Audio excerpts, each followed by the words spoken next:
All right, on this episode of Bowks Talking Bouts, very excited to be speaking with an individual competing at Fight Night San Jose 3, which transpires on May the 17th. And quite the intriguing boxing bout set to go down. And this individual getting back in the Bay as Cris Cyborg takes on Precious Harris-McCray in a boxing bout. And great having Cris on Bowks Talking Bouts today. How are you doing so far, Cris? I'm good. I just finished my training. I came some get some stuff to eat, and I'm excited. I've been training hard.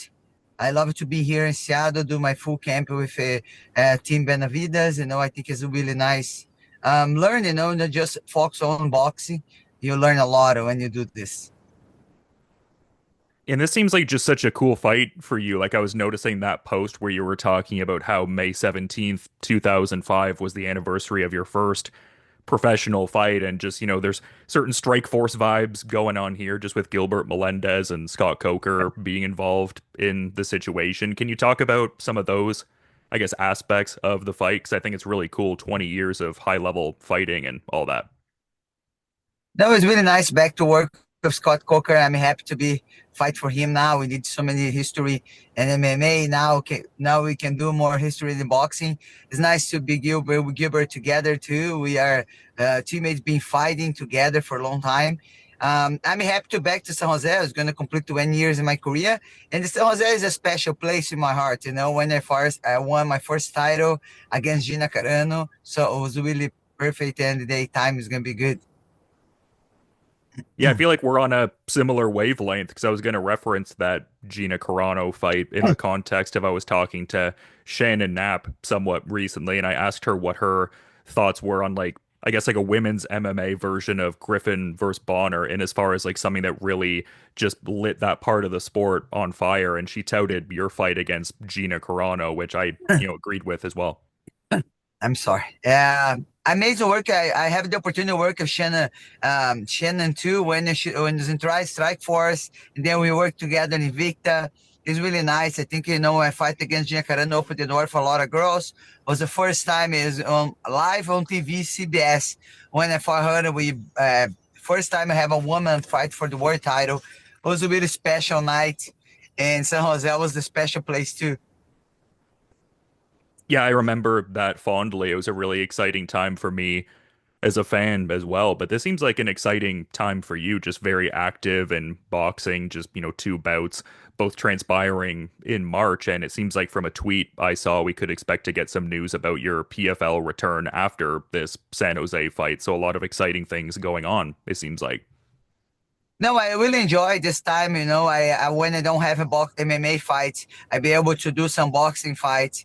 I don't sit down in the couch. My team makes sure always close fight for me, and make me excited because every boxing camp I do, I really learn a lot, and for sure help me in my MMA fight, MMA career.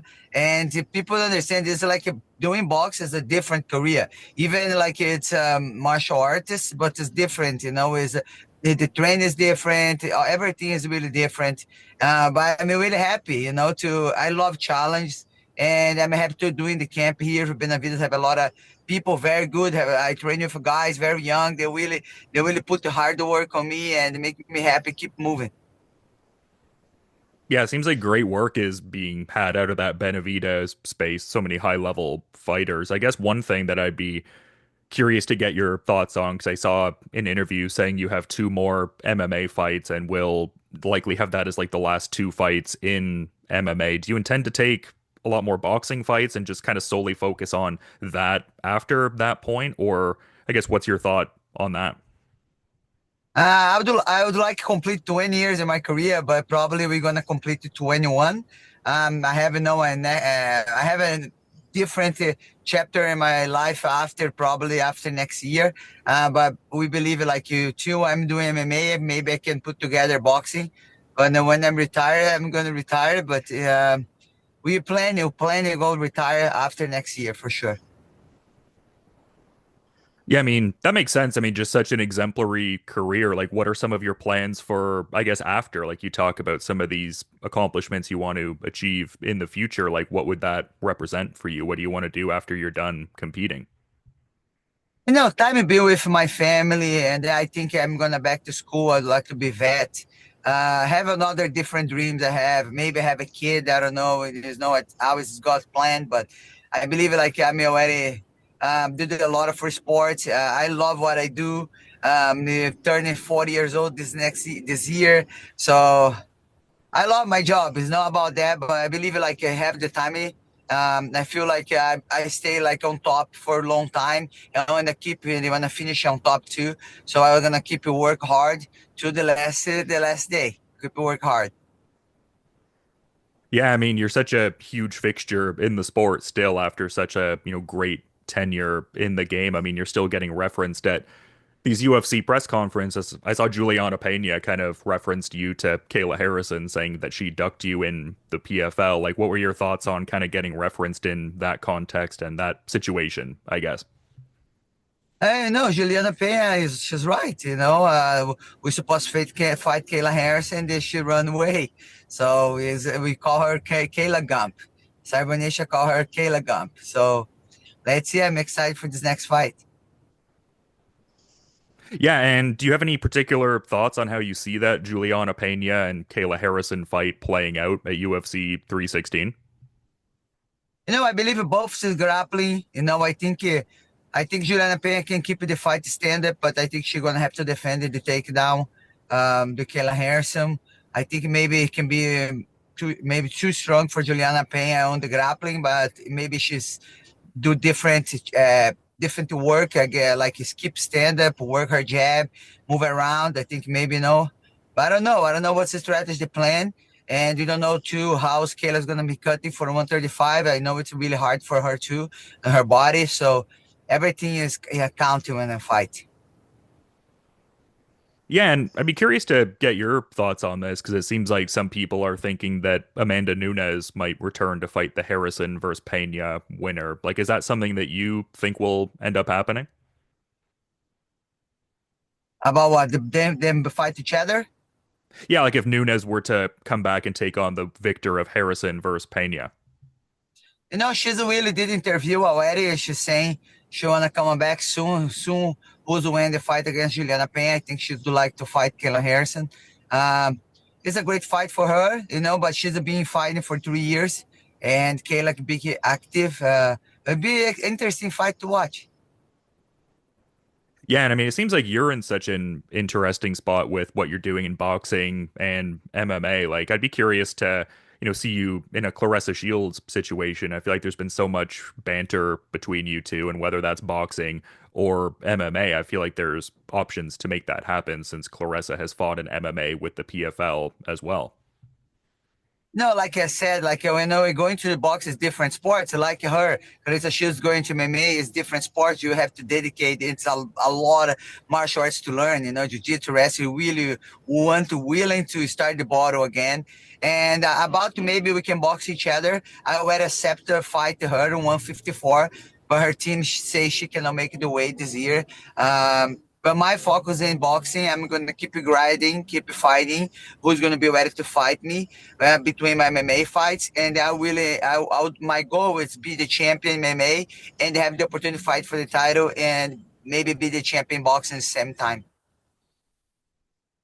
Yeah, and also someone who is kind of within the PFL umbrella as well is Jake Paul, and it seems like he's been doing a lot to, I guess, promote more women's boxing with MVP. I'm curious, like, has there been any discourse between yourself and MVP about potentially boxing under that banner, or even if you're interested in that, if that offer came about? No, I'm willing to deal with doing a nice opportunity for my career for sure. I went to Serrano fight. A big fan of her. I went between the and Kayla Harris, Katie Taylor. It was an amazing fight. They're gonna have the third fight now. I'm really excited for them. It's nice house them both together and then support Jake Paul supports the box MMA, make the sport grow. I think it's really important for everybody, every female fighter. Yeah, and you talked about the differences between mastery in MMA versus mastery in boxing, just the different considerations. Like it seems like Jake Paul has teased a bit of, a desire to want to fight in MMA at some point. I saw a PFL commentator, Dan Hardy, didn't necessarily think that would be something that would happen. Do you think Jake Paul fights in MMA with the PFL? I don't know, but I hear about he's did some wrestling when he's in college, I believe. So he's have a little bit grappling. Um, I think he love challenge too. I like to challenge you. I like to compete. I think if he be prepared, you see how he's doing great in boxing too, and you see he's no lazy. He's really focused in training. And when you focus and put 100% elite training and humble to learning, you can do anything. You just have to be continue and persistent every day. And something that I thought was really cool seeing on your social media, I saw you were talking about how your victory over Larissa Pacheco gave you 17 career world championship victories, the most in MMA, and you were referencing John Jones and Anderson Silva being tied for the second most world title victories with 16 wins each. Do you think John Jones ultimately ties that, title fight record this year against Tom Aspinall? It seems like a lot of people are talking about that. I don't know. I don't know what's going on about John Jones, but I know he's really grinding. He's really keep training, and for sure, when the opportunity coming up, he's going to be ready to fight. And excited to see his fight. He's a really smart fighter. Yeah, and obviously you don't want to overlook this immediate fight, but just more to the point of how active you were getting a pair of boxing bouts in March. And I've seen some interviews saying that you might be fighting in the PFL perhaps in the fall. Could we see you maybe even get an additional boxing bout going on after this before your PFL return, or would your camp just be focused on, preparing to make that MMA return and everything? I believe in my after my boxing fight, my next one is going to be MMA. So soon I'm finished this fight, I'm gonna back to training MMA for my next fight. And waiting, I believe it's gonna be my MMA fight next. So back to the grappling, back to all the MMA training. Yeah, that must keep it exciting for you to have these like dedicated camps for each sort of discipline and stuff like that. I would think that would be exciting for you and stuff like that. It's really cool. I've been learning a lot, be just doing boxing camps. I think every time I complete my career a lot of differently martial arts, like Muay Thai, Jiu-Jitsu, wrestling. When you do something like this, it will improve your game. So what I'm doing, like training boxing, only boxing every day, I've been improving my game. I showed my last fight, my boxing, my MMA fight again, Larissa Pacheco. I did my game. I did all my home game, my full work, everything for sure is something I really been working boxing and it really helped me improve my game in mixed martial arts.